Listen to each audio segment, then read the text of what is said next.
Hey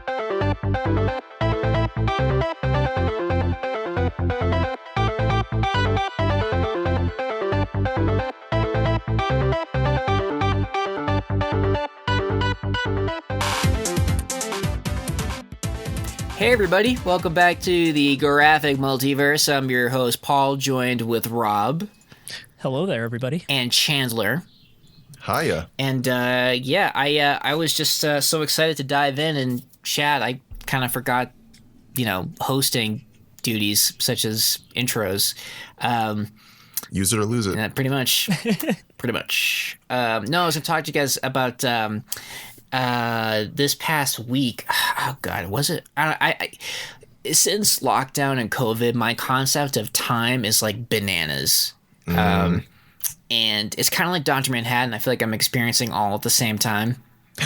It's like as soon as we finish recording, I'm going to leave the room and I'm going to be like 5 years old at my grandmother's house, and then turn a corner and I'm graduating high school. And I do genuinely find myself asking like how old I'm turning on my birthday this year.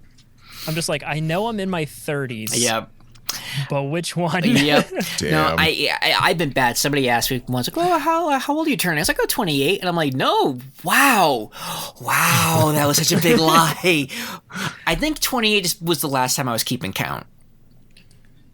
Fair. I mean, 28. I mean, that wasn't yesterday. Yeah. I feel like for me, once I hit 30, I was like, all right, that seems like a marker. Check that off. Yeah. Yeah. It's 32. I'll be turning 32 in July. I'll be turning 32. I will be turning... 50's the next landmark. Yeah. Well, 40, right? I thought 40's a big... Isn't it? I thought they were like, hey, you're turning 40, you're over the hill. Yeah, I think once you're 21, it's kind of just the 10s at that point, right? Yeah. Yeah, I think I'm... I don't want to do math right now. That's not what the show is about. Hasbro Fan Fest was a couple of days ago, and me, I like toys, and I watched most of it, even stuff that I don't really follow. Like they got like Fortnite figures and Transformers.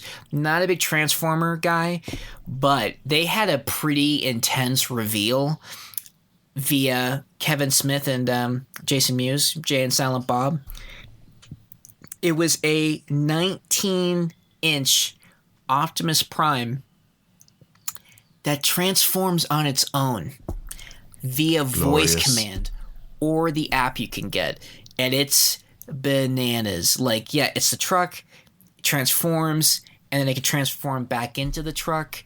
And the thing that blew me away was that once it transforms from the truck to, Optimus Prime, they programmed him to like almost be like breathing and like kind of having this pouncy like at the ready for the next command. And that shit blew me away. And the arms can turn into fucking weapons too. You sent me that link and that I was like, if I was a child, I want to see it. When these things were coming out, I would have lost I was like a huge Transformers kid. Yeah. out of every movie in the world, I think the 85 animated Transformers movie is the one I've seen more than any movie. Like I just rolled it on repeat as a child. And I had all those old Transformer toys. I still have some of them. And they're impressive for what they are. Like, usually it's like one of the two modes would look pretty accurate. So it's like, it'd be like, oh, that's a cool looking truck. And then it kind of looks like Optimus Prime. Yeah.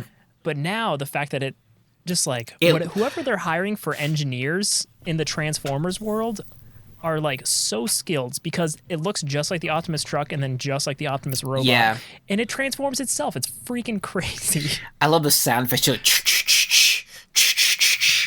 But I love and then he can like wave and like pledge his allegiance to you, like, and apparently they got the original voice actor. Yeah, they got Peter Cullen. Yeah, Peter Cullen. They like hired which is him. Something they did not do for the Netflix Transformers show. Oh, boo. Apparently they went with like all non-union actors to save money or some shit. You pay for what you get. You cannot have Optimus Prime without Peter Cullen. He's played it in everything, even in the Michael Bay movies. Yeah, you just... they need to like put his vocal cords in like a lab and freeze it until we can clone him. I mean, like, because I like Transformers, But I don't think I was quite the fan that Rob is. But when I saw that, I was like, that's fucking cool. Like, I want one. Yeah, I've said a couple times on here, like, toys is something I always look at. I'm like, ooh, I kind of want that, but I know I shouldn't. The amount of money I've spent on comic books and Magic cards and other things, I'm like, all right, Paul can get all those. Yeah, that's space Paul's is like job. always an issue for me, so I'm always like concerned. I would love to like have like a whole collection, but it's like there's nowhere to put it. Then I have to like move it if I ever move. I'll hold out for like if there's a really cool Magneto statue someday, like a Sideshow Collectibles type thing. Oh yeah, just like one or two to put on a shelf somewhere. But I genuinely just don't have room right now, and those are expensive. Yeah, that's why I kind of go with the action figures. And what I like about Hasbro too is that they stay pretty current with like the books, like the fact that like I got like a white Magneto now from House of X, Powers of X, and like the Cyclops from that series. Like I think it's cool that they're like, it's current, and I like mix and matching other figures. Like I took parts of this other action figure so I could actually have like a Hawkeye looking like it's actually an accurate, like him pulling the bow back. That's just what I do on the side. The toy world has kind of gone crazy lately, like a lot of other collectible markets. Like, there's a few people I follow online who are pretty into toys, and they keep posting pictures of like Targets that are just barren. And yeah, I hear the Pokemon world is like that too right now. Like, people are buying up all the toys and Pokemon cards. And oh yeah, I mean the scalpers is a big thing, and it is a bummer because something that's like $20, and then you look on eBay or Mercari, and it's like 200, and you're like, fuck you, like that's just wrong. And I just like, I can take that hit as an adult, not saying I would spend the money on like one figure, even I have limits, but I feel bad if you're a kid who doesn't understand, yeah, you just like really want a toy. Yeah. But at least thankfully there's websites like Big Bad Toy Store and Entertainment Earth, like you can kind of buy whole waves of stuff, and sometimes some of those exclusives kind of get sold there. Like like a Big Bad Toy Store eventually will sell like the Walgreens exclusives. So that's kind of cool. But the next thing I was going to bring up, and I'm super excited about this. This August is when they're estimated they're going to be shipping the Sentinel figures that they made, and it's 26 inches. Whoa! And it comes with Bastion from the Zero Tolerance storyline. It comes with another like female Sentinel. It's got 2 tentacles that can come out of its hands. It's got a damaged head. It has a Tri-Sentinel head, and it has the Master Mold head. And it's got like damaged parts you can do. It like lights up, and I did buy that. I bought that last July. And is it like, hold on, what is it called? I'll look it up. It's like the traditional Sentinel design. If you look like HasLab. And one of the things that's really cool, we have a friend, Chandler knows him because I know he shops at the store. Ooh, that is a good looking Sentinel. Yes. Internet. Yeah. Chandler, remember Big Pete? Yeah. Yeah. He lives right down the street from me, actually. He does? Yeah. Dude, he worked on that. Oh, He worked on that Sentinel, and I've been fucking pestering him. Can I see? Yeah, kind of. But he'll leave me cryptic messages like, "Oh, make sure you watch FanFest." That's all he'll say. And I have a bunch of stuff that he worked on. Oh, thank you, Rob. This is beautiful. Does he like sculpt part of them, or? And he kind of does like engineering for it, so he figures out how it's gonna work and the lighting and everything. But I have like but when I came to Boston, I found out that he was doing stuff for Hasbro like after I moved, and I guess he was talking to Dan, also a friend of the show, about like Marvel toys, and he's like, "Oh yeah, Paul's really big into that." He's like, "Oh, well, tell him if he's ever looking for stuff, like let me know, I'll try to grab it for him." And I like am Pete. I'm like, I heard a rumor in the Great Right, like you're working for Hasbro. What's going on? So when I came home to visit, he gave me Mjolnir that he worked on, and he gave me the Star-Lord helmet that he worked on, and he gave me like this con exclusive Deadpool figure. And like he just had a box full of stuff, and I was like, dude, I really can't, like, I might be able to buy like one of these off. He's like, no, just take it. And I'm like, I know my sister's one of my sister's best friends used to work for Hasbro, and she worked in like the marketing department or something, and she was one of the people who worked the San Diego Comic-Con booth one year, and they just gave everyone who did that every single Comic-Con exclusive. They're like, here, just you get one of each. That's so cool. Can you even see it? Hold on. No. I just hit myself in the head. Is destroying it. All right, just looks like you're holding a heavy invisible thing. It is. Well, it's not invisible, but it's heavy. I was going to share the latest thing that I got that Pete worked on. Let me see if I can. Technology. Okay, preferences. I'm going to do... See the shaft. I always forget Hasbro's located like 15 minutes from where I live. That's crazy. Okay. Just good old Providence, Rhode Island. Yeah. That's a sweet hammer. This thing is massive. Whoa. Is that Mjolnir or is that Stormbreaker? Stormbreaker. Yeah, with Groot. That's Groot awesome. Arm. Yeah, it's heavy. I showed it to Angela, and she's like, "Oh yeah, like hold it." She's like, "Jesus Christ!" Yeah, it's massive. I would turn it on, but it kind of like won't turn off right away. We'll just be hearing thunder and like seeing flashes. Yeah, throughout the recording. So yeah, but where did you fit that on the way home? Just like in the I had this shipped. Oh, yeah, very nice. Yeah. But yeah, so I'm really excited about the Sentinel stuff, and there's this guy Dwight who like comes on Hasbro like once a month to do like videos like, hey, this is what's gonna be coming out next couple of months, and Pete like casually name dropped, oh yeah, my buddy Dwight. I'm like, you're fucking friends with that dude. So what I'm trying to do, it's in the early stages of negotiations, but I'm actually trying to see if I can get Pete and this Dwight character on the show. That'd be cool. God, yes. Just to be like, because I told Pete, he's like, I don't know, there's a lot of things that we can and can't talk about. I'm like, dude, do you know what an interview would be like? If you and Dwight came on, it would be like the fucking Chris Farley interview. Like, remember when you made Mjolnir? That was awesome. Like that would be that would be the interview. You make toys? That's cool. I like toys. Yeah, that's like it would just be like, yeah, like I wouldn't ask for spoilers. It probably would just be like, how you got into it, like what kind of challenges you guys face, which favorite part of the job, like stupid shit like that. Not stupid to me. It's an informational interview. Yeah, I don't even follow toys, so I don't even know what to ask about spoilers. I'd just be way more interested in just like the process of creating action figures. And actually, super interesting. I've never listened or watched anything about that. Well, if you guys watched the Marvel 616 on Disney Plus, they did an episode on figures, and that guy Dwight's in it. Like he's interviewed, and like you see him like showing, like you see him talking with like a painter about like a prototype figure, and so I was like, dude, if we can make this work, even if it's just Pete. That would just be kind of cool to talk about, like, just, like, engineering. Like, how does this work? Okay, see this Thor's hammer? I need you to make it light up and, get Bluetooth in there and, So that's what I'm currently working on. But for those listening, check out that Sentinel figure. It's gorgeous. Did you see it, Chandler? I did. It's beautiful. Dude. And there are people out there. I remember when they put that on sale, they were like, minimum is 5. I'm like, who the fuck can afford 5 of these? I have to, like, suck dick behind a Walgreens to just swing one. What, they wanted to make people buy 5 of them? Or no, I'm so sorry. That was the maximum. Oh, okay. I'm sorry. I was like, sorry. What a weird way of... Yeah. I mean, I know Hasbro's done weird things with Magic as far as, like, how you have to buy stuff, but... Yeah. Yeah, but they're going like, maximum is 5. I'm like, who the fuck can afford? I mean, ideally, in a perfect world, I would have gotten 3, because I feel like, but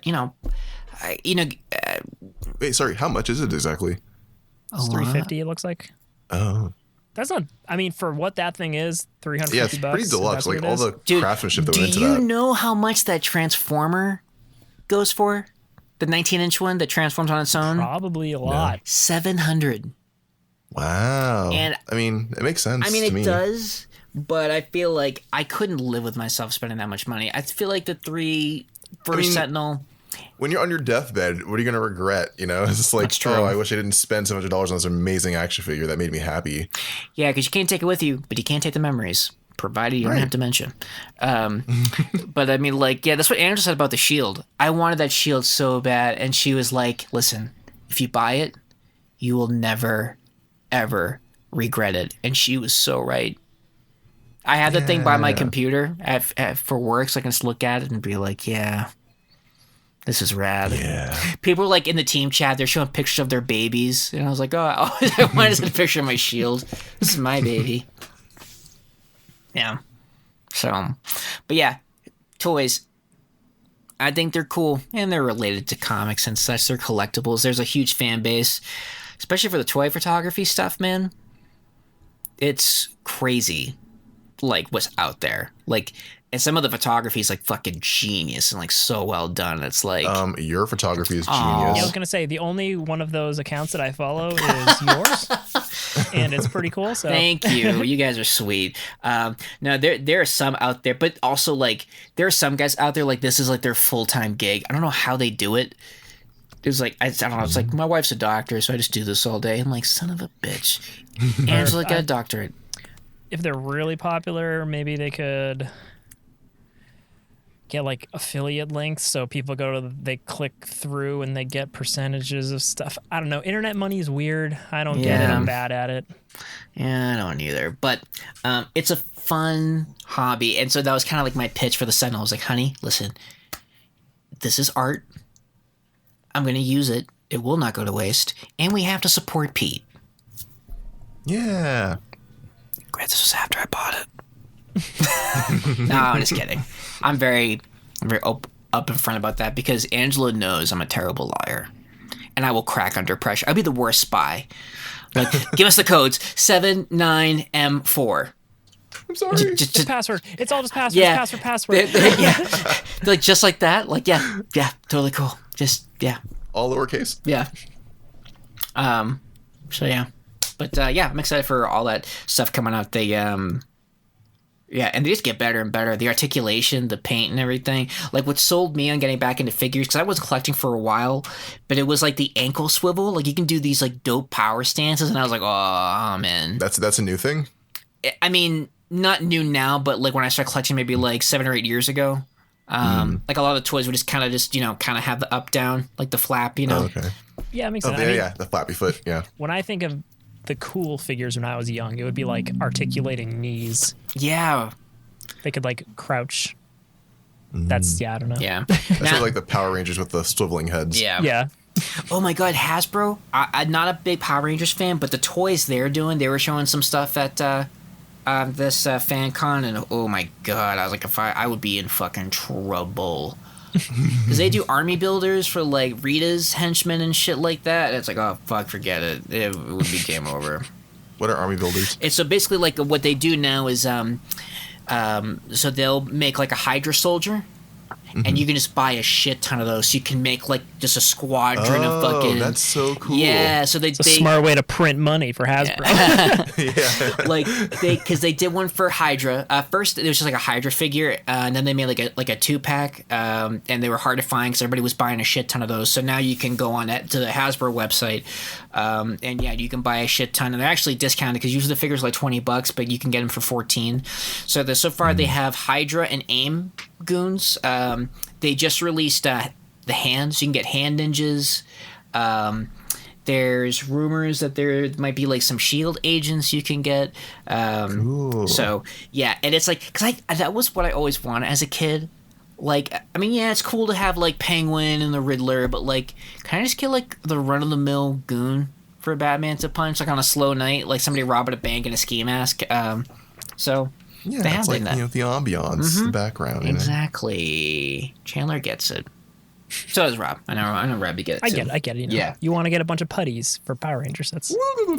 Yeah. Oh, my God. I mean, yeah, again, like the articulation, the paint. What I love, too, and if you guys, again, ever get a chance to watch that episode of 616 on Disney+. I've only watched the one with Paul Scheer. Yeah. That was funny. Just because I randomly clicked on it. Yeah. But the rest of the series I watched. The action figure one is cool because it's made by nerds. Like, they put a lot of... I feel like they made the toys that, like, they want. And that's awesome. And I need to figure out how to get a job there. Like, you guys need someone to unclog your toilets? I can do that. Work your way up. Yep, exactly. Start from the bottom. American dream. Speaking of the American dream. Nice. Yes. Also, I'm sorry I monopolized the first half of our show. No, that was really interesting. Yeah, Thank you. Toy World. When I was younger, I actually used to buy issues of Toy Fair just because I liked looking at the pictures of the cool toys. I didn't collect toys. I just liked looking at them. I did the same thing. I was like, oh, that looks cool. But I also did it because I wasn't working. So I was like, oh, this is the next best thing. And just rub my hands over the picture. Some cool toys. But anyway, Falcon and the Winter Soldier. Yeah. Woo. God damn. Yeah, we have 2 episodes to talk about since we skipped last week. With 2 episodes left, we're flying through this. No pun intended. We're Winter Soldier. There hasn't been that much flying in the show. No, it's true. The show opens with a very, very cool flight sequence. They blew their budget pretty early on. But I mean, so 2 weeks ago, speaking of budget, there was the awesome fight with Sharon at the docks. Yeah. In this most recent episode, I guess there was some action, but I don't think it was the most action-packed of episodes. It was emotionally packed. That went places. Just that last moment with John Walker basically decapitating that person with Cap's shield and just seeing him holding the shield all bloodied was just such a disturbing image on so many levels. Yeah, with an audience. It was just, with cameras, cell phones, camera phones. Mm-hmm. Yeah, so he broke bad for sure. Totally. Yeah, I don't know what the actual repercussions for that is because he's American agent on foreign soil. They're gonna twist it. He was hunting down a terrorist. Well, so people online I've seen, these people are probably terrible people, but I've seen people posting John Walker did nothing wrong. Oh, geez. That guy was a murderer, and it's just hey, you know what? It doesn't matter if that guy was a murderer. Would Steve Rogers decapitate somebody? No. He might knock them out so they're unconscious. He would knock the shit out of them. Just one whoop. Yep. Knocked out. Give him a good old punch in the face. They killed his friend. I know. Battlestar. When Bucky died, Cap cried. Yep. Didn't kill anybody. Right. Exactly. He tried to honor his friend. Mm-hmm. Yeah, and that's what Cap's all about. You don't actually realize, speaking of honoring friends, in Endgame, Cap honors Falcon by running a support group. Mm-hmm. In Winter Soldier. So, I recently had that epiphany. I was watching again. And I was like, OMG, you guys. But yeah, anyway. And he actually brings it up in the show. It's I used to counsel people so I can actually talk to the leader of the terrorist group. And I was like, oh, great continuity, guys. Yeah, and you knew that John Walker was going to fuck it up because, it's... he's too eager. Yeah, he's just so many people online have it's pretty obvious. It's just when people are just Steve Rogers is who America wants to be, and John Walker is who America is. Jeez, were you on 4chan? No, but it's it's there's so many parallels in the show about police brutality and stuff like that, and John Walker is so much the embodiment of that entitled American imperialism. Exactly, and just it's well, you know what I like about the show is that he's a soldier, he's had all these successful missions, but that still doesn't make you Captain America. And he also but he also kind of breaks it down a little bit. He was saying, he got all his medals, but it was for the worst day of his life. Right. So he's filled with all that regret. So yeah. Yeah, but I think they're just doing such a good job of the whole you're supposed to these people in these positions. You're supposed to hold yourself to a higher standard. You're supposed to be, But I don't wanna. It's just and I don't know. I think John Walker is the worst, but I feel Wyatt Russell's super selling it. Oh, as totally. The worst. You can feel just that anger, and especially I love the scene in this last episode when I always forget how to pronounce it. Dora Milaje basically just come in and they're just you're nothing. We'll just beat you up real quick. And then at the end, he's just on the ground. And oh my god, when she kicks it and just grabs the shield. Yeah. Extra insult. Yeah. And then he's like, they don't even have the serum. Yeah. And I love that, like, we don't need it. We're fucking shitting vibranium. That's like a hubcap for us. Like, leave it. Like, we don't even need that. But yeah, but I love, what's that line? You have no jurisdiction here. Like, we have jurisdiction wherever we go. Or something like that. Like wherever we find ourselves. Also, I'm sorry if I offended anybody with my African accent. No, it was good. I suppose I am afraid of them. Sorry. That Halle Berry is going to get me every fucking time. This is good. But yeah, I think John Walker is like a really good character. I mean, like, he's clearly like in a tough spot because he has these big shoes to fill. And I think he means well. I think he took the serum for the right reasons. You know, I think he wanted it, like, you know, I mean, I think... But he did it in the most underhanded way. He stole it, essentially. Oh, yeah. No. I'm not saying, like, what he did was right. I think, you know, with the thought process there, I don't think he did it to like, hurt people. But I think it's definitely... I think he's also insecure, too. Oh, totally. It's a ton of insecurity, for sure. And that serum, you know, we learned anything from Steve and Red Skull, is that it brings out the, you know... Just amplifies what was already there. Exactly. As they say in the show. And it's also, I like in this last episode, there's a lot of stuff about like the serum and like the importance of it and stuff. I really liked how it also showed that like Zemo is a bad guy, but he is 100% dedicated to his like stance. Because like he looks at that serum and he's just like smash. Yeah, like he could take it. I think he could have taken it. He could have become. Could have sold it. Yeah. But he's like, nope. All I care about is there not being superheroes, and I will do what needs to be done. All he cares about is no more avenging, no more super soldier people, and Turkish delights. Have you ever had a Turkish delight? I have. They're good. They're disgusting. Really? You like them? I hate those. No. You know. I'm thinking. I'm thinking of. You know. I know. I think I'm thinking of a different candy. I think it's like a. Maybe like a Butterworth was what I was thinking. They look the same. Original. Now, Turkish Delights have like a weird. Is it anise or something? I don't know. It's got like a. Like licorice kind of thing? Yeah, I think. It tastes like a Nerf ball. It's one of those candies when you're a kid, you're like, ooh, and you go, nope, I don't want it. Like, those taste like Nana. These do taste like Nana.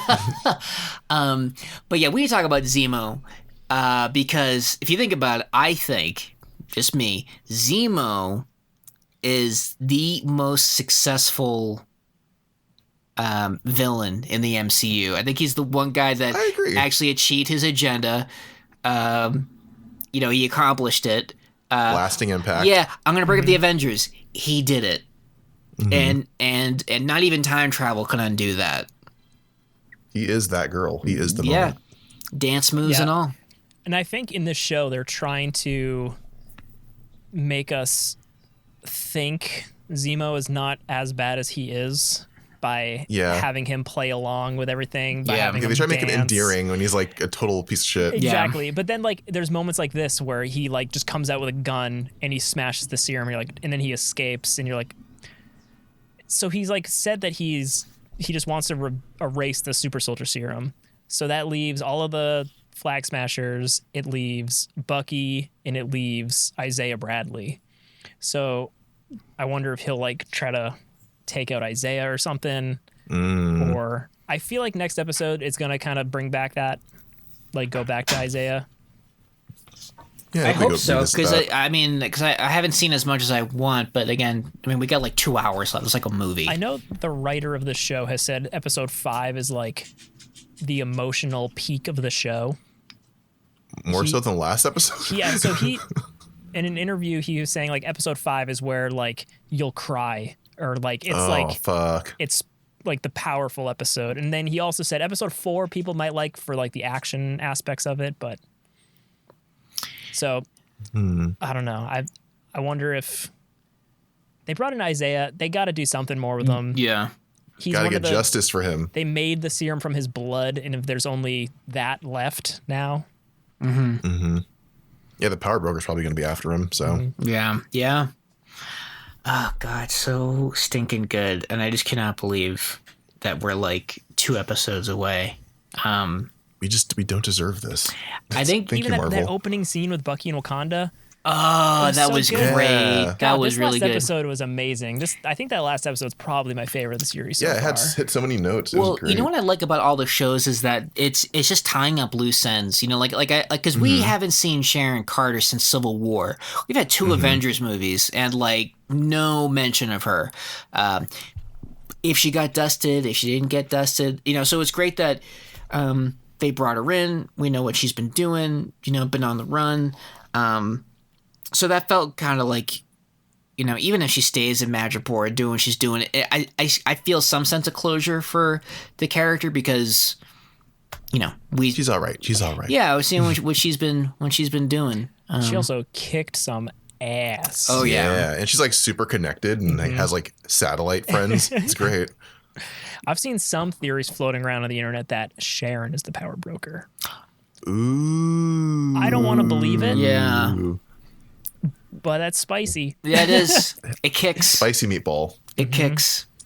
Yeah, that would be cool. I mean, it'd be interesting. I just don't see her turning that hard. No, I don't either. I mean, I get doing something to survive.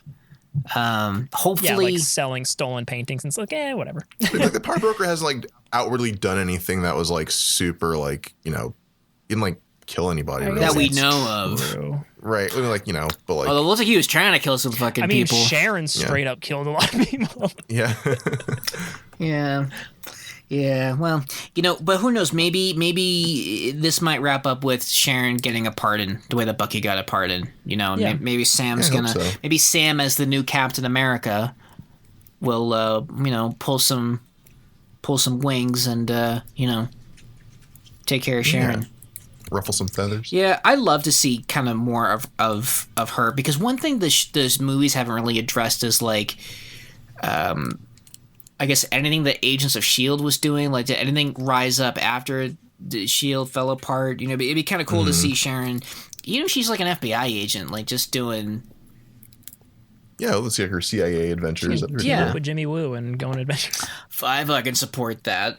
Oh my god, I would watch it. Just that trio: Kat Dennings. You know, what's her name? Lucy? No, not Lucy. Darcy Lewis, Jimmy Woo, Sharon Carter. I would watch that show. What's her name up to? I forget her name.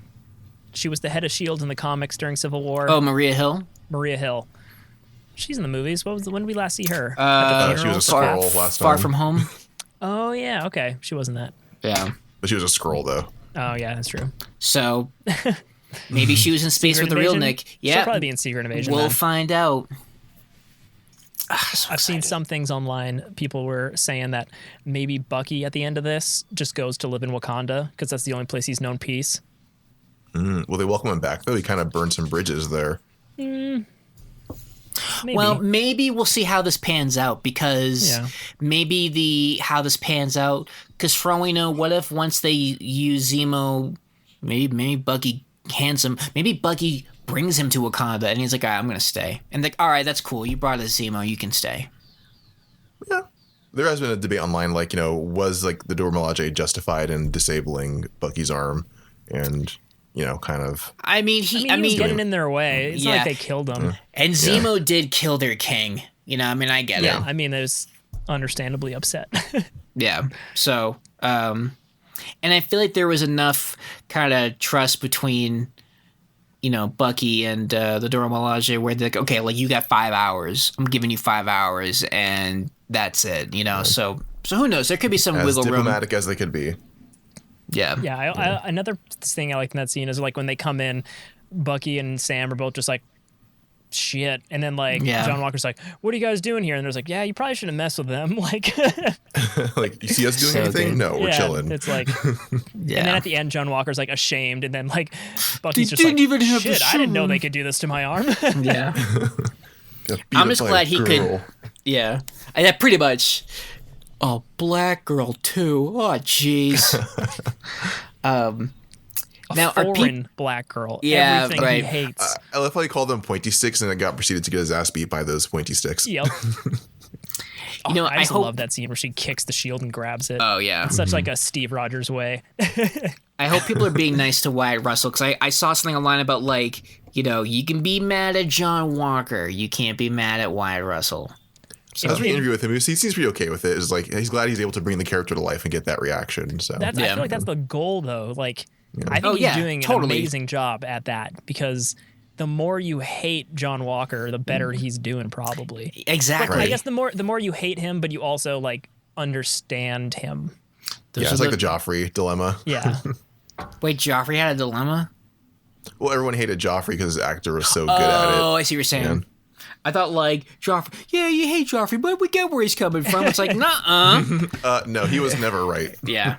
No, but, yeah, and I'm excited to see what they do with John Walker. You know, like if he shows up full U.S. agent, you know. Yeah. With like a costume from like Hot Topic. It's just all it's just all black and red. It's like that'd be such a hard like redemption arc, especially after this. Mm-hmm. I mean, not like again with all the like allegories to like police violence and stuff. It's not like oh, you'll just be suspended for a day. Yeah, full pay. It's like we all saw you kill somebody in cold blood. Yeah, right. But, you know. Yeah, I mean, but look at how many times we got to see Loki continue on, and he fucking murdered thousands. But he's pretty and magical, so he's fine. He's too handsome and charming to care. Yeah, I'm excited for that too. The Loki series, the last trailer for it. Seems so very good. Fun. And just the fact we get Owen Wilson. Mm-hmm. So good. Loki, I've seen you backstab people 50 times. I won't do it anymore. That'd be great. Wes Anderson's Loki. I would watch that. Hell yeah. It's just like them going on misadventures with like quirky color schemed backgrounds and wardrobe, and I don't know, while Paul Simon plays in the background. Frost giants and tracksuits. Yeah. Oh my god, I love that. That would be fantastic. I would support that wholeheartedly. They're making a Wakanda show based around them ladies, correct? Yeah. Yeah, there's a So lot. This is kind of like a backdoor pilot for them. I think so. I think so. I think that's kind of the other cool thing that the series are doing, because I feel like with WandaVision, we're kind of setting up like backstory for when she shows up in Multiverse of Madness or for Monica. Yep. And because she's going to be in Captain Marvel too. I'm hoping to. When I was talking to a buddy of mine recently, he was so, I guess, like perplexed about how everything was going to continue. Like where do you go after like Endgame? And even with like WandaVision, like he wasn't really quite sure. And I'm like, dude, it's just going to be a new Avengers lineup. We're getting another Avengers movie, and it'll be Captain Marvel and Cap Sam, Winter Soldier. Well, yeah, they're in the process now of doing all the legwork of making us fall in love with the new class. Right. We're in the new phase 1. Mm-hmm. Exciting stuff. I know. And I feel like with comics, like I've always liked when they do the big events and then it kind of goes down more low-key, ground level stuff. And then... Yeah. Because, I mean, if you have event after event after event after event, it's just like, that's what kind of like burned me out on Marvel. It was just like, there's always an event. Yeah, it was like every other year. Yeah. Yeah. It was just like almost every year there was like a crazy event. And then I was just like, please. Yeah. And the thing give is, us a break. Yeah, and you couldn't even say once a year, because like if it was a 6-part series, that's 6 months of like, what'll happen Marvel, next. 6 issues is 12 months because the like, delays Infinity was like 13 issues. Yeah. That's why I love Siege. Siege might be my favorite Marvel event because it was only 4 issues. It was short, sweet, 4 issues. Short, sweet, to the point, and it like wrapped up everything. The Bendis run. But like, I don't know. Like, you can have big, important, world-changing events that are like small and grounded. Like the Winter Soldier arc was just like contained in just Cap, but it was just like huge ramifications for everything. Totally. Like That's why I like I've said it before. I like all like Rick Remender stuff, like the Uncanny X-Force and stuff, because they're like these big, like epic feeling things, but they're in this like weird corner of the universe that doesn't overlap with anything else and kind of does its own thing. I would agree with that. Yeah, they just make for the best stories anyway when it's because you have more time to be focused on a handful of characters versus like remember fucking Infinity. Okay, we got a group of heroes in Wakanda, a group of heroes in space, and a group of heroes like it was just like it was so massive. There's a lot going on. Yeah. But then there was like Jason Aaron's Thor. Just a Thor God. comic that was so epic. Dude. And it felt like an event comic, but it was just... And just imagine getting Natalie Portman Thor in an Avengers movie. It's gonna happen. Fingers crossed. Dude, I'm getting excited thinking about it because you have Natalie Portman Thor, Benny Cumberbatch Doctor Strange, the new Scarlet Witch. Or not new, but she's a Scarlet Witch now, So they're gonna make a West Coast Avengers. That'd be sick. God, yeah. What if that's what happens in the Hawkeye show? He has to relocate to California. I think John Walker was in the last 2 issues of West Coast Avengers or something. He was, yeah. I want Thunderbolts so bad. Thunderbolts would. I was thinking about that because we got Zemo, U.S. Agent could totally pop in there. Mm-hmm. You can reintroduce Luke Cage. Mm-hmm. That would be cool, especially if Baron Zemo does fucking Citizen V. Remember that when he was like a star-spangled striped hero, and then you find out that he was just trying to reform the masters of evil within the government. Yeah, and I really want to see Moonstone in live action. She's gonna be so awesome. Radioactive Man, Songbird. I'm trying to think of all the Mach something, Mach Mockingbird. 4 or 5 or 6 or 7. Yeah. I loved when they had Norman Osborn in the Thunderbolts. That was cool. Mm-hmm.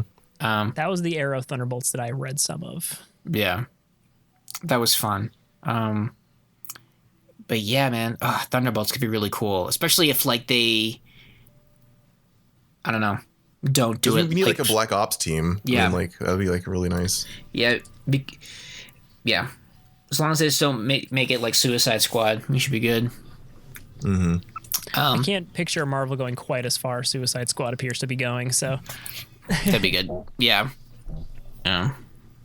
Sorry. Did you guys hear that? Mm-hmm. Okay. Baby. That was a door closing. Yeah.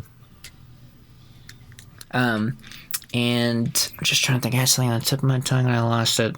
Yeah, there's just so many. That's a great thing. I was so happy when Disney bought Marvel because there's just endless possibilities, endless team ups. I mean, endless money. Can you imagine if they did Defenders? If they got Doctor Strange, Hulk. Mm-hmm. I'm trying to think who else is in the Defenders. That's in the movies now. It's no more. Well, no more's not in the movies yet. Is Hercules in that? No. What am I thinking of? What team is he on? Champions. Damn, Defenders. I'm drawing a blank. Oh, yeah, it's Silver Surfer, Namor, Hulk, and Doctor Strange. Well, Hulk and Doctor Strange, I would live to see that team up. Mm-hmm. Support it. Yeah, and also, I'm just dying to know, what is it that Kevin Feige announced that there's going to be a project called The Mutants? Yeah. When did he announce this? It's a couple months ago. Was this been the big announcement, or? I think he was kind of shoehorned. He said they're going to do the X-Men, but I don't know if he... Yeah, it's not X-Men in title, so it might be I think right now the title was just The Mutants. So who knows? I'm actually trying to find the news. I think it's probably smarter to kind of just introduce the concept of the mutants first, and then you can introduce the X-Men. Yeah, because that's I'm just so curious how they're going to do that. If they're going to try to use the multiverse for that, or if it's something that's just been there all along in the shadows. And I mean, and that's mutants were just a smaller population, and that's how it was in the X-Men. I mean, the X-Men, it was a small sliver of people. That's I mean, you look at that was in 1963 that started, and Chris Claremont eventually made it so that Magneto was a Holocaust survivor, and so you think about if he was around in the 40s, and it wasn't until 1963 that Magneto launched his attack at Cape Canaveral there. So it's like, I mean, we could have a couple of decades where, nobody knew what mutants were because they knew. It's like, look at how they treat, anybody who's not white. Now we're going to come out and say that I got angel wings, I can shoot shit from my eyes.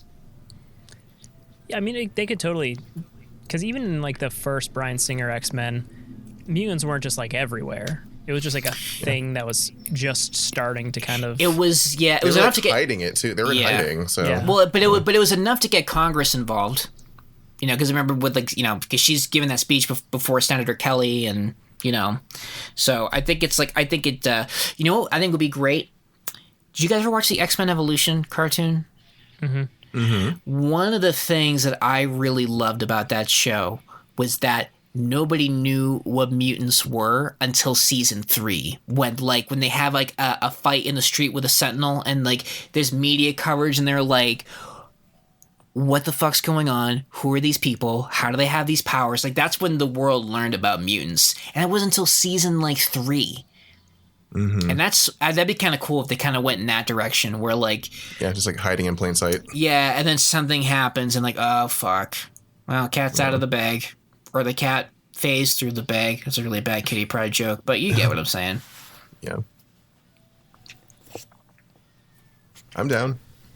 I mean, they're kind of like doing that with the witches thing too. Where it's like, hey, they were just here the whole time. We just never saw one in action. I love that WandaVision leaned into magic, and it's not like, oh, power gem or power stone or whatever. I love that it was like that she had some hexing ability.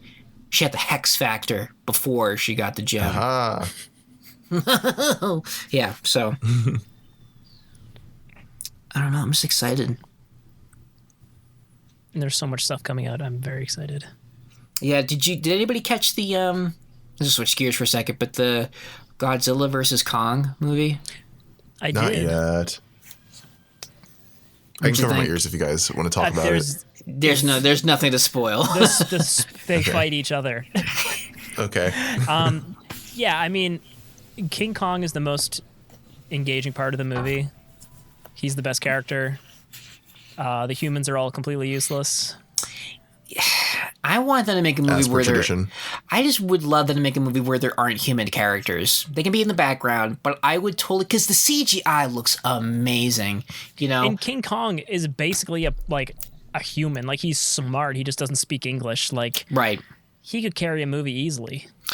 So and he and Godzilla looked phenomenal. Like, I could not get over how good the effects were. So yeah, I could watch a movie of them just fighting for an hour and a half, and that would be like, it was like anytime a human talked, I was like, and I'm out.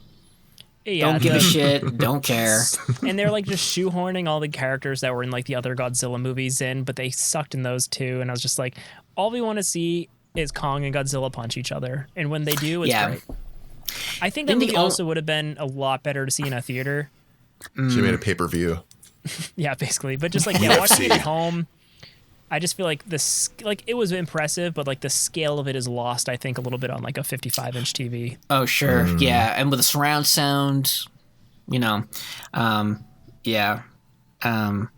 I was gonna say the only recent monster movie I liked with humans in it was Kong Skull Island, and that's because I thought the human characters kind of made a bit more sense in that.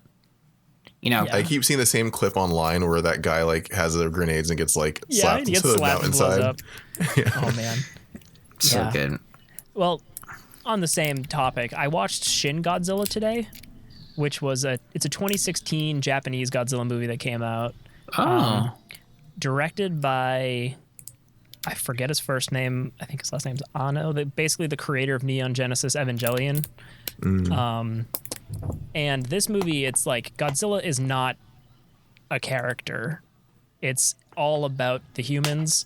But it's like a disaster movie, essentially. Like, Godzilla is just a force of nature. He is not here to save people. He is like a direct result of just like people doing shitty things to the environment with like nukes and stuff like that. So it's a very much throwback to kind of the original Godzilla movie. Yeah.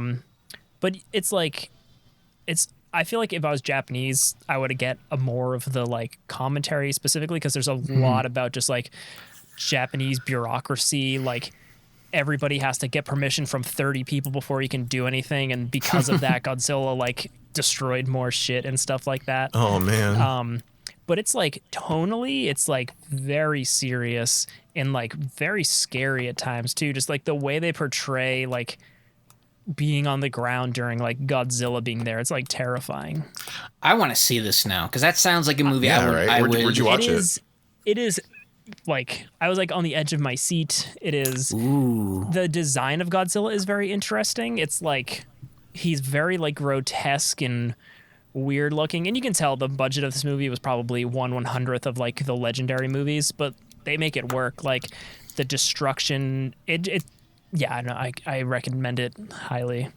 And if anybody's ever watched Neon Genesis Evangelion, it has a very similar vibe to it. Like that show has a very strange, just like it's got a tone. This movie definitely, you can tell it's made from the same person. Okay. Is it on any streaming service? So I just typed in stream Shin Godzilla, and there was a website that said stream it, and I clicked on it and it started playing. I doubt what I watched was a legal stream, but I literally no questions asked. I just typed in stream Shin Godzilla, and it was like the second link from the top. So all right, maybe I could share that link. Cool. That sounds cool because I think I was saying, I don't know if that was in the multiverse chat, but I was just saying like, you know, I like the idea of them doing like a period piece Godzilla movie, like have that set in the 50s or 60s, and yeah, just kind of more about man coming to terms with the consequences of insignificance. Yeah, like I think that's something I would be down to see, and I would totally really good too because you see like the government trying to like get group like smart people together in a room to like solve the puzzle and like use science, and it's a sci-fi movie where nobody makes just a dumb decision. Like every decision is very thought out, and like yeah, like you see like the strain on like the guy who plays the prime minister's face when he has to like decide if he like, it's like if you shoot a nuke you might kill an innocent civilian, and you like feel that strain, whereas in Godzilla vs. Kong there's like, let's kill everyone in Hong Kong while we're punching each other. Right, yeah. It's like, do we want another Hiroshima? That world doesn't feel lived in, but this very much feels like word. Yeah. Shin Godzilla, very cool movie. Just SHIN? Yep. Word. I'll find the link I watched. Shin Godzilla, I am here for. Yeah, if we're just, I guess if we're in the what we've been up to section now. We're at that time. I've been reading, like I said, I've been reading some somewhat new comic books. I read the first issue of Beta Ray Bill, which came out a week or so ago. But I liked it because it like mentions what's going on with the current event in Marvel, the Black King or something. Oh, I don't even know. King in Black. Yeah, I'm so I have behind. no idea, but this barely like mentions it. But it's just like a story about Beta Ray Bill. He's like on Asgard. It's kind of like their current protector while Thor is off doing Thor stuff. And I guess this is after Beta Ray Bill's hammer broke that could like make him look like a human, not a grotesque horse monster, which I didn't even know was a thing because I'm not super up on Beta Ray Bill. But apparently in the comics he had kind of a relationship with Sif, and in this in this issue, they like get together and they're like about to like have sex or something, and she's like, all right, so how's this happen? He's like, oh, I can't turn into a human right now, my hammer's broken. And then she's like, oh, and then he just like looks in the mirror and he's like, it's okay, I have eyes, and he like leaves the room with his hand in his forehead, and it's like so sad. Oh, like, dang. oh my god. And it's just like, yeah, it makes you really feel for Beta Ray Bill, a character that I literally know nothing about, but I'm super into it, and the art is incredible. It's written and drawn by the same creator, Daniel Warren Johnson, who, let me see, I know his art from other stuff. Let me see here. This isn't helpful. He draws a bunch of stuff, and it's all very like cartoony, epic comic book looking art. It's not like grounded art. It's very like. I have to look that up.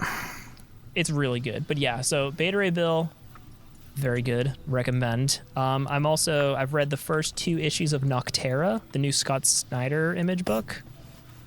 I think there's only 2 issues of it. What's that about?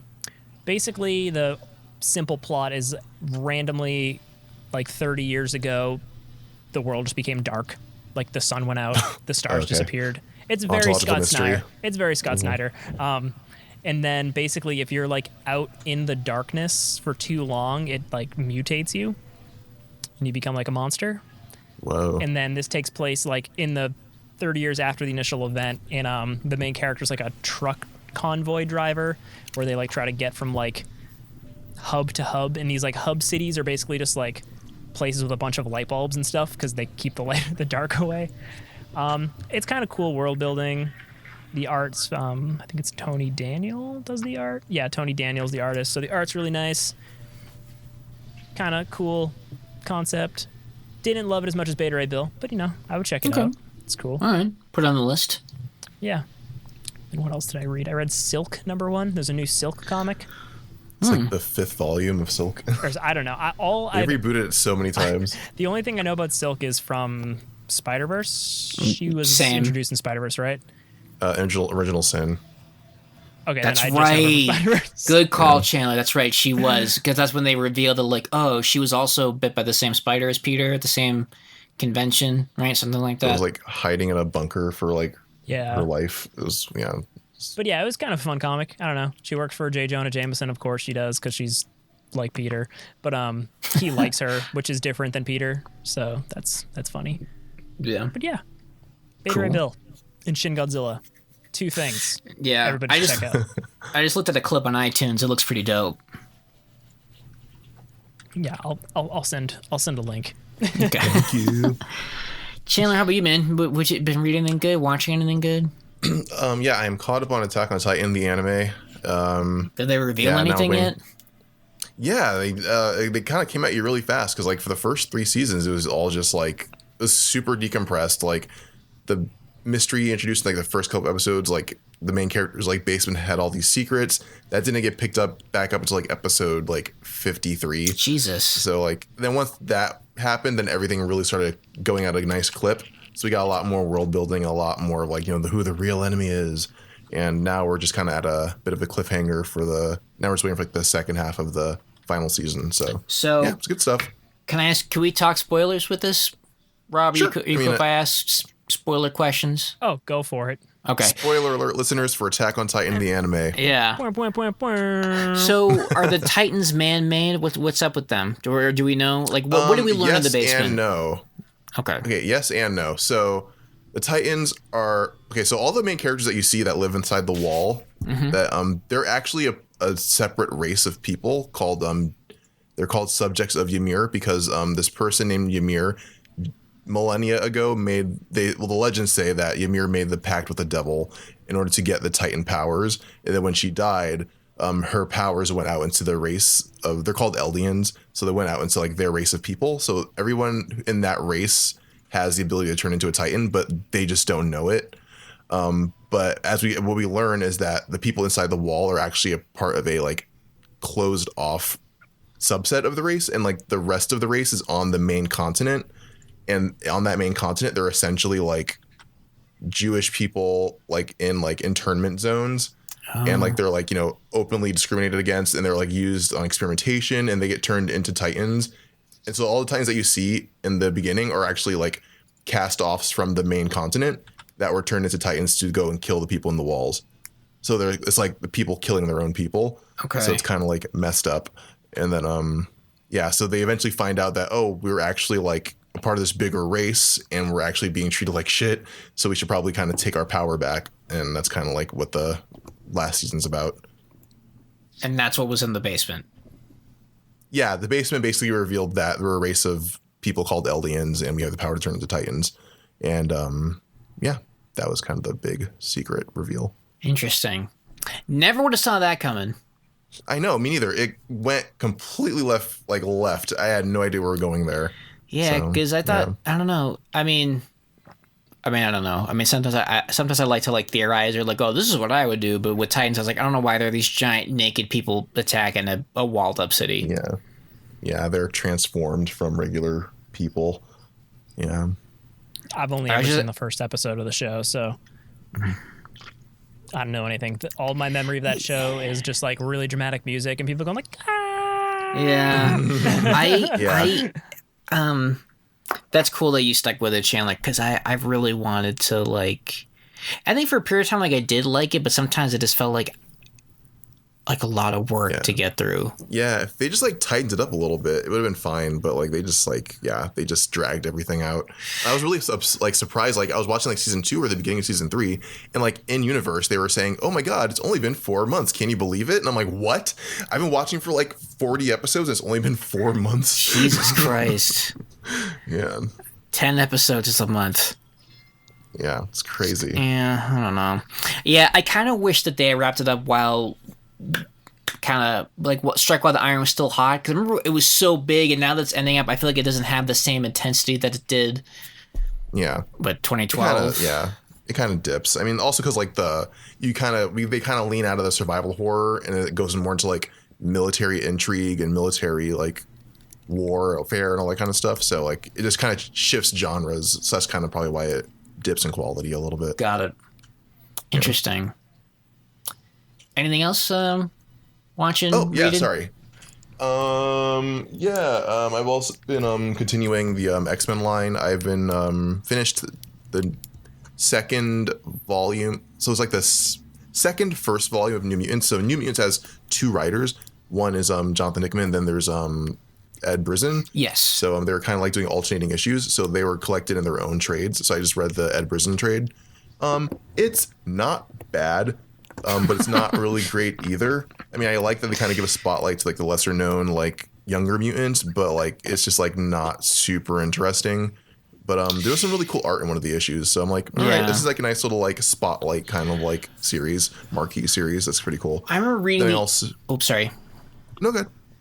I remember reading some of the issues as they were coming out, and I remember like, oh, they're in space, and then they're trying to recruit Bird Boy. Yeah, Beak. Yeah, they did. Yeah, it was like really. I'm glad I read them separately because they were just like. It was annoying because I was more caught up in the Beak storyline than the space one, and I was like, oh, can I read the next one? Like, oh, fuck space. I don't know what happened on the farm. Like what comics do now, so they can just print twice as many issues. I remember they did that with Wonder Woman at DC a couple of years ago, where it was just like 2 completely different stories, issue to issue, and I was just like, why are these the same comic? Like, yeah, I don't know. I'm also reading Cable by Jerry Duggan. A couple of issues in, it's pretty cool. My only gripe is that like in the first issue, like teenager Cable beats up Wolverine in a fight and like wins, and I'm like, that would never have happened in any other book. They can't all be Hickman. Right. Out of all those X-Men books, which ones do you recommend? Because I read House of X and Powers of X, but that was it. I didn't really. I recommend Adjectiveless X-Men for sure. X-Force, and I really like Marauders. Marauders is awesome. Those are the things I really like Marauders a lot. That was actually something that I check those out. Yeah, Marauders I wasn't expecting to like, but that I would say X-Men, Marauders. I'm trying to think. I didn't like Fallen Angels. Did you read that, Chandler? I did. I actually kind of liked it. It was nice, like Psylocke study / story. I'm like, cool, well, I'm into it. Right. Well, I trust your opinion, so maybe I'll reread it. It just sort of, I don't know. I don't know what it was that just didn't grab me. It's a character book. It's not like an action book. It's like a character work kind of book. Yeah, but all right. I mean, I'll check that out again. But yeah, good time for X-Men. Yeah. And Ten of Swords, I'm going to read next. I'm really excited about that. So that's something I definitely want to talk to you about because tennis. Yeah, I'm just going to say that I'm looking forward to talking to you about it because I want to talk to somebody about it. Sure. Yeah. Cool. I'm trying to think what I've been doing. Unless you have more to say, Chandler, in which case I'm so sorry I took the floor from you. I'm good. I mean, I'm rereading Invincible because because of the show. I just bought those a couple weeks ago. Yeah. It's fun to read because When did that start? Is that 2005? 2003. 2003. The same year Walking Dead started, I think. I was 13. I was in high school. Oh my God. 2000, We're old. 2003. I was a freshman in high school. Okay. Wow. Yeah, so I think when I started reading it, I was at the perfect audience. Yeah. And it's interesting to reread it now as a 30-something. How fucking old am I? I got to figure that out. Yeah, so mid-30s, I'm reading it now, and I still like it. I know Angela started reading it, and for her the pacing was a little weird, but I like it. I kind of like that, how did you say it, Chandler? That, like, discovery writing or something like that? Yeah, discovery writing. Yeah, the fancy way of saying making it up as you go. Basically. Yeah, but I'm like 50 issues in now, and I think that's kind of when you're really kind of seeing like a bigger picture appear. I know 50 issues sounds like a lot, but you fly through those issues, and there's so much fun. Like all the comics Kirkman writes, you just like, it's like Walking Dead. A Walking Dead trade reads as fast as a normal issue of a comic. Yeah, it's an easy read, and I mean that in the best way possible. So it's funny to like read these issues and then see the episodes and see just how Hickman has changed as a writer, and a lot of the female characters are more rounded and well developed. There's more diversity there. While I still feel like kind of keeping the spirit of the comic. So it's kind of cool reading that and watching it. I've also, I'm trying to think what else I've been reading. I've been so bad with DC books recently. So I haven't read anything DC wise. With Marvel, I'm reading Amazing Spider-Man. I'm currently in the publication of May 1979, so I've read basically from the 60s up until the 80s. Whoa. I know. Wow. Wow. And yeah, that's been pretty much it. But speaking of Kirkman, though, I didn't realize that Kirkman wrote for Captain America for a little bit. He actually wrote right before Brubaker did. Yeah, it's not great. It's very okay. Yeah, the cover art's cool, but I think it's kind of like we got a 4-issue gab. Somebody fucking write a story. So you get that young gun. Yeah, he did a bunch of random little things at Marvel in the early 2000s. He wrote like Ultimate Marvel Team Up. Like before the Ultimate Universe, he wrote some of those team up things. And I was going to mention that because he was able to get Invincible in one of those issues, and it's so great, and it ties in with like. And I remember that because I remember like coming to that issue in Invincible, be like, oh yeah, right, I got to go to Marvel Team Up because that's, it's just it's a fun issue, even if you weren't reading Invincible, and it was like a fun issue, but because he's basically not a spoiler really, he's like dimension hopping, and so in the book you see him, like I think you see like a Spider-Man glove, and then when he comes back, you see part of the webbing coming through, and then when you read that, that's cool. Yeah, and then when you read the Marvel Team Up issue. Like that, it makes sense and why there is the web coming through. It's a Marvel Team Up issue 14. Looks like it came out in November of 2005, according to the publication details. So that's really fun to read. Robert Kirkman, he wrote Marvel Zombies, right? The original. I think so. Oh. Remember when Zombies was like such a huge fucking thing? Yeah. Yeah. I mean, honestly, the only zombie stuff I really liked was The Walking Dead, and I did like that first Marvel Zombies book. Just because I remember I was reading Ultimate Fantastic Four, which is what led into Marvel Zombies. Mm-hmm. Yeah, it was Robert Kirkman. Yeah. I just remember there was a point in time where everything was zombies. I think because we had like the Snyder remake of Dawn of the Dead, and then like Walking Dead, and then there was like Planet Terror, and it just felt like there were so many zombie books. So, I don't know. Cool story, and Paul. Zombie movies. Yeah. Yeah, zombie everything.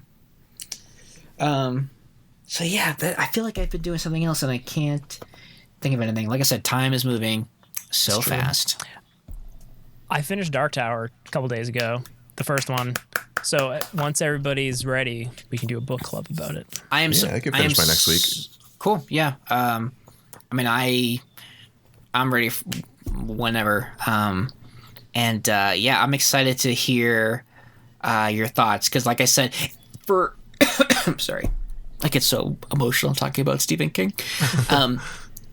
For a writer who's so well known as Stephen King, so many people don't know Dark Tower. So It's easy to find somebody. That's so interesting. That's like the first thing I learned about him. Really. So, yeah. I feel like everybody I know who loves Stephen King is like, oh, I love The Stand. I loved it. I'm like, oh, Dark Tower. They're like, what? Is that a Lord of the Rings thing? It was like, if it was a Western. Kinda. Yeah. So I'm excited to chat with you guys about that. Even if you guys hate it, I would still enjoy the conversation because I'm talking to somebody about it. Yeah. So cool. All right, gang. As always, appreciate y'all gathering in and listening in and tuning in, and keep on subscribing and liking and giving us stars and all that good stuff. And please be safe when you're out there exploring the graphic multiverse.